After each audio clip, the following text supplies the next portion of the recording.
चांदनी ऐसे चांदा भगवान चंद्रमा के चांदनी ऐसी बिछी रहती है, लगता है कि जो बूंदे ओस पड़ती है वो देखने में कैसे प्रतीत होती जैसे मोतियां बिखरी हुई है। चंद्रमा के प्रकाश में आप ओस की बूंदों को देखेंगे तो लगता है जैसे मोतियां बिखरी पड़ी हुई हैं। आज वही शुभ अवसर आया है, भगवान जो है माधव अपने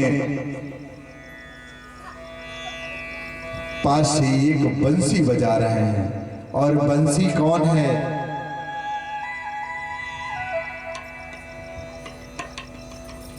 बंसी कोई और नहीं है, कहते हैं तो बांस की है। बांस की बंसी नहीं है, बंसी तो साक्षात शंकर भगवान है जो हरदम भगवान के पास लिपटे रहते हैं।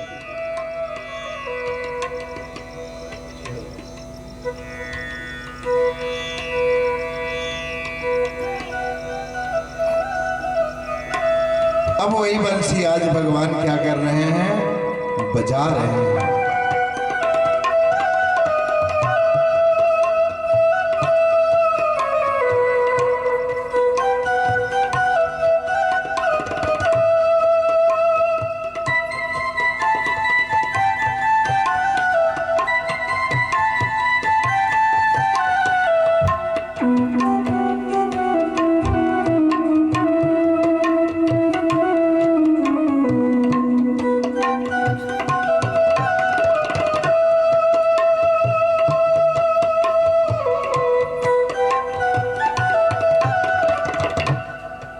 प्रेम से बोलिए वृंदावन बिहारी लाल की जय हो। अब बंसी की धुन सुनने के बाद गोपियां क्या कर रही हैं? जिस स्थिति में हैं उसी स्थिति में जो है वो दौड़ते हुए गोविंद की बंसी सुनने के लिए आ रही हैं।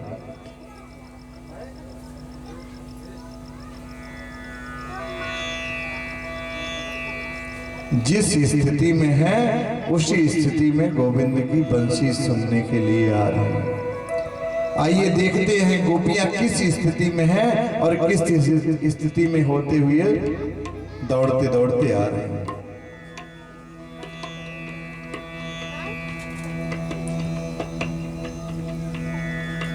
कह रहे एक गोपी जो है वो गाय दुहन कर रही थी, और जब गाय दुहन कर रही थी भगवान की बंसी की धुन सुनी। सुनने के बाद बाल्टी वहीं छोड़ दी, बछड़े को वहीं छोड़ दी और भगवान की तरफ दौड़ गई।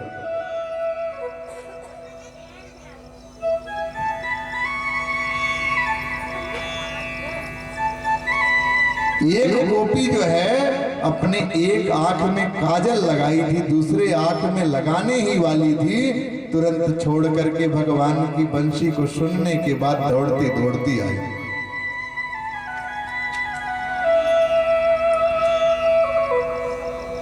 जरा विचार करिए कि काजल आंख में लगा रही है और जैसे ही उसको बंसी की धुन सुनाई दे रही है, माधव की बंसी की धुन सुनाई दी, तुरंत एक आंख में काजल लगाई है और एक आंख में नहीं लगाकर दौड़ते दौड़ते चली गई।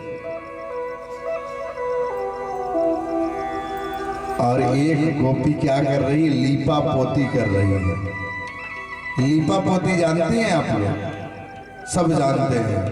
क्रीम लगा करके ऊपर से पाउडर लगाना कहते हैं लीप लिए, लीप के ऊपर से पोत लिए। बोलिए राधे राधे।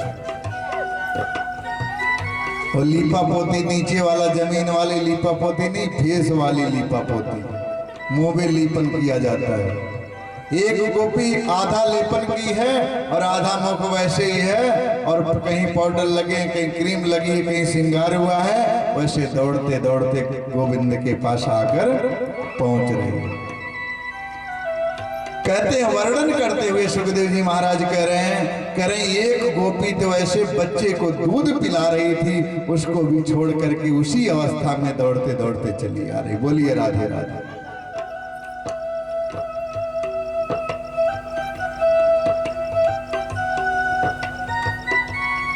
देख रहे हैं किसी के कान में कुंडल फंसा हुआ है और कोई कान वाला नाक में पहन रखा है और नाक वाला सिर में लगा रखा है।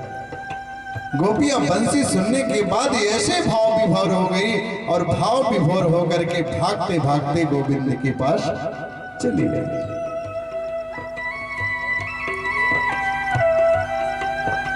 भगवान की बंसी में ऐसी सुर और ऐसी कहते चुंबन शक्ति थी, ऐसे खींचने की, आकर्षित करने की क्षमता थी कि गोपियों से रहा नहीं जाता था। सुनने के बाद भागते भागते दौड़ते दौड़ते आ गए।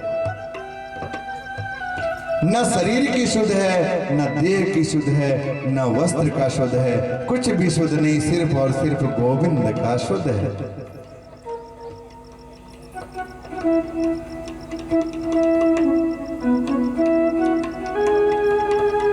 अब एक गोपी दौड़ी दौड़ी आ रही थी, तब तक उसके पति ने देख लिया।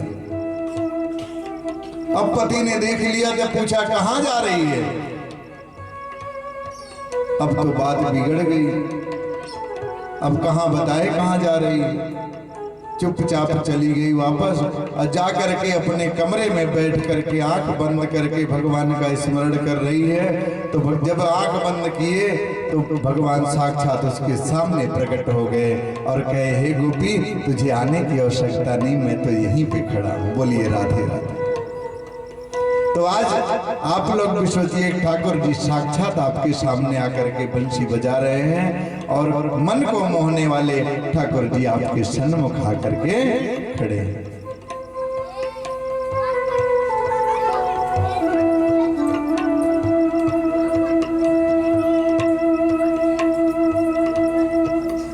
अब जो गोपी पहुंच गई वहां पर, ठाकुर जी के पास पहुंची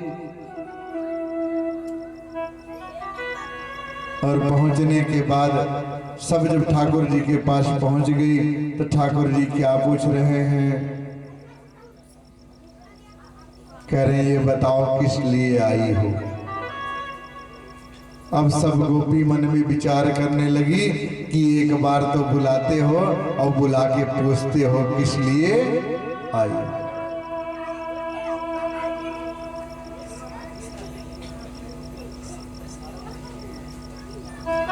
अब सब गोपियां बता रहे हैं कि हे कन्हैया, आज तक हम अपने मुख नहीं खोले हैं, लेकिन आज मुझे अपने मुख खोलने पड़ रहे हैं। ठाकुर जी खूब हास परिहास कर रहे हैं, कह रहे हैं ये बता, तेरे तो कान वाला नाक में फंसा हुआ है, नाक वाला कान में फंसा हुआ है, और तेने तो लीपा पोती करके आई है। किसी को कह रहे हैं कि काजल तेरे आंख में लगने चाहिए, तेने काजल अपने मुंह पे लगा के आई। बोलिए राधे राधे।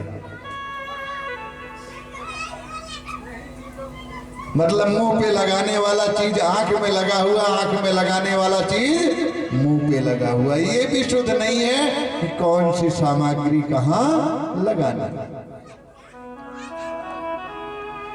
अब ठाकुर जी कह रहे हैं, जिस रूप में आप लोग अगर आई हो, अगर सच में शीशा दिखा के अगर दिखाया जाए तो प्रेत की जो चुड़ैल होती उससे कम नहीं लग रही। अब गोपियां क्या करी, नाराज हो गई, कहे ठाकुर जी बहुत बढ़िया है, हे कन्हैया तू बुलाता है, बुलाने के बाद अपमानित करता है, लेकिन आज मैं भी खुल के बता दे रही हूं कि हम सब जितने हैं तेरे दर्शन करने आते हैं, तेरे बंसी के लिए आते हैं और किसी कार्य के लिए नहीं आते। आज गोपियां खुल के बता रही हैं कि हे गोविंद, हे कन्हैया, और किसी कार्य के लिए मैं नहीं आती हूँ, सिर्फ और सिर्फ तेरे दर्शन करने को आती हूँ, और उसी दर्शन के लिए आज भी आई हूँ। तो ठाकुर जी कहे काम करो, दर्शन कर लिए हो तो अपने अपने घर जाओ। गोपी आपस में सलाह की कि आज लग रहा है बिना सारी बात बोलने के पहले जो है बात बनने वाली नहीं है। और सबने बता दिया कि हे कन्हैया आप बंसी बचाओगे और हम लोग थिरक थिरक के खूब नाचेंगे, आज तो रास रचेगा। अब जब ठाकुर जी इतना सुने तो ठाकुर जी का भाव देखिए, वो भी गोपियों से कहे अगर तुम खुल के आ रही हो, खुल के बता रही हो, तो मैं भी बताता हूँ कि तुम्हारे बिना दर्शन के हम भी अपने आप को अधूरा मालूम करते हैं। और जब तक तुम लोग दूर से दिखती नहीं हो, तब तक हमारी बंसी में ऐसा लगता है कि बंसी बज नहीं रही है, सिर्फ हाथ में दिख रही है। कहने का मतलब है जितना हम भगवान के प्रति दौड़ते हैं, उतना ही भगवान हमारे लिए भी दौड़ते हैं, और जितना हम भगवान के लिए तड़पते हैं, उतना भगवान हमारे लिए भी तड़प